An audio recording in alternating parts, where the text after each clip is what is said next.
Determine whether you have a wide or narrow push-button wiper arm by measuring it with a penny. A penny will fit snugly into the end of the wide 22mm wiper arm. It will not fit into the end of the narrow 19mm arm.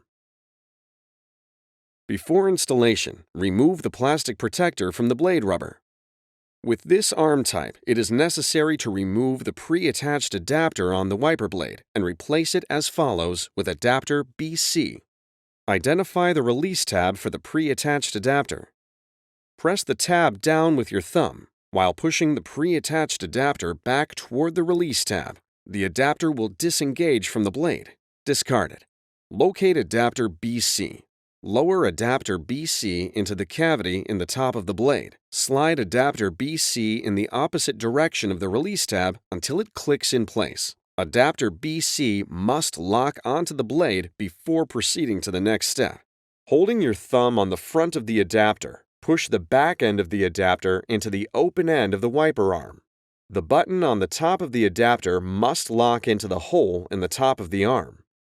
Before use, be sure the wiper blade is locked onto the wiper arm.